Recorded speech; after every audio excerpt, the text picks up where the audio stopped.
Okay, this is my trusty little handy dandy knife sharpener. I don't know who makes it, but I did see this sticker on it. Gonna get a shout out to him. Here's oh, it's called Watchdog. Oh, hog. Oh, it's called a Warthog. Okay. I'm trying to read. Okay, so it's called a Warthog, and here's how you order it. Anyway, here's the deal. So I'm not good at sharpening knives. I really don't know how to sharpen a knife. I know that you use these stones and you're supposed to do this or that. And I remember one time I got yelled at because I was doing it wrong. So anyway, my husband ended up ordering this device. And I'm going to try to do a video of me sharpening with it. So I'm not the smartest, but this I can use. So I think you're supposed to do this. I don't know. I maybe do it 30 times because I'm lazy, but I think you're supposed to do it like 100 and then 100. I don't know.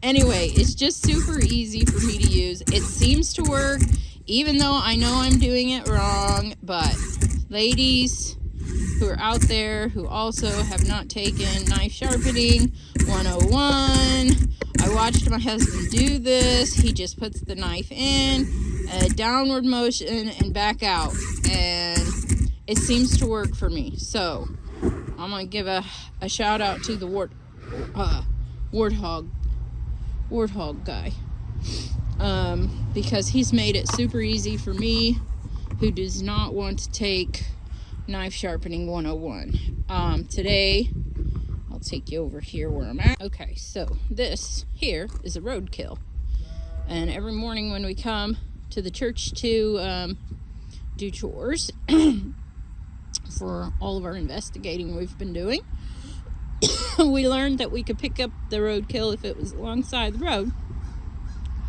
and we gotta fill out some forms.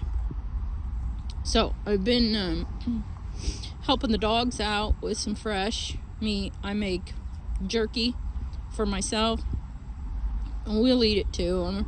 I'm not afraid anymore of picking up things alongside the road like that. I know it is warm this morning, so we're good to go. This is my project for this morning and why I needed to sharpen the knife. And I take that little device with me so that I can continue to sharpen them after I cut some bone and stuff. And it seems to just really make them super sharp.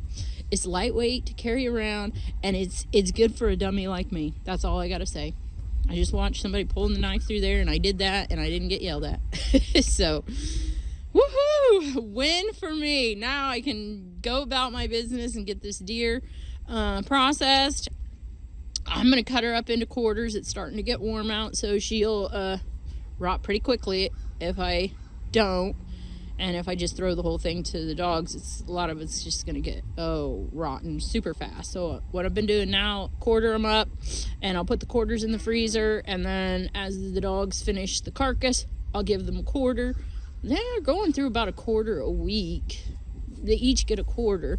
Now, the front is obviously not going to last as long as the hind, but they're doing good to conserve it, I'm noticing.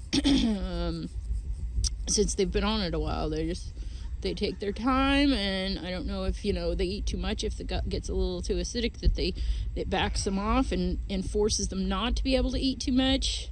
I'm going to be doing more investigating on that too. So far we've been really blessed. We're getting about 3 a month. So progress being made, because this dog food is getting outrageous. So if you got the time and you're willing to do the work, because it is a lot of work, and the freezer storage space, which I realize most people don't anymore, but I'd look into it. And this is the only way we're going to survive here at the church, continuing to do what we're doing, with learning how to produce and make for ourselves. Okay, well, I'm really sorry that I didn't have stopped to take any footage, but so what I did was, you see this leg, I gotta go back to where I've got the meat saw, and I'm gonna cut the foot off. I'll give them to the dogs. But anyway, what I have is I've quartered them. So I got 2 front legs, Oh, the two back legs are, that's the loin and the back strap. So this here in the black bags, that's the back feet. And the hide, I'm going to salt it and put it in the freezer.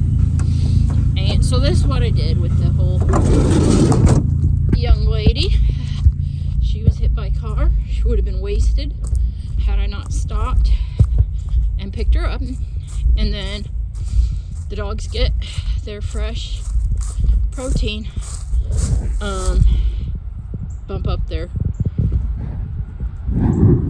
protein from what's in my, I do use grain-free dog food. So that's a neck. There's two dogs. One will end up with the neck. The other one will save the carcass. There's still other carcasses here.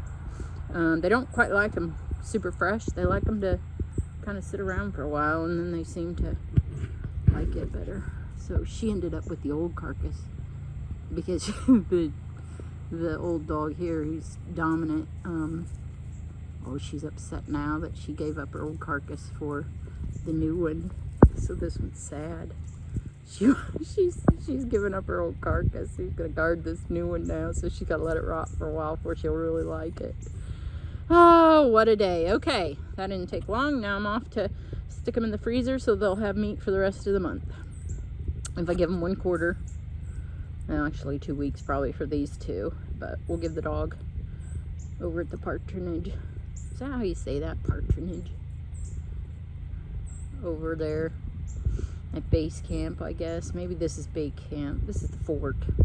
This is the fort, and we call it the fort because we're at a battle every day here. And so this is preparing us not only for war right now on the home front with going back to God and learning his ways with nature and the earth and how to subdue it, I suppose you'd say, work with it, and maybe it will work with us. We'll see. The birds are coming in now wanting a bit of this protein, and that's why we call it the fort. And not only the fort because of what we're going through, learning the earth, the face of God, and how he operates. The world also around us is kind of going to pot, and so we got to be ready for them coming against us, even though we ask they trespass not against us, therefore we will not hopefully retaliate and do the same. And so see, this is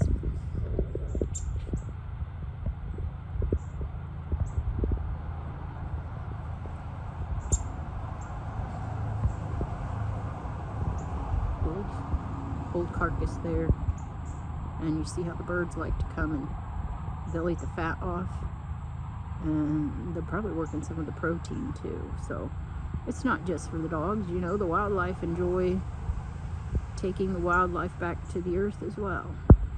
So we just got, God blessed us with a little more than what the dogs can take in, I suppose. So that one will go back to the earth, and this one then will continue to age to the point where these dogs will enjoy it.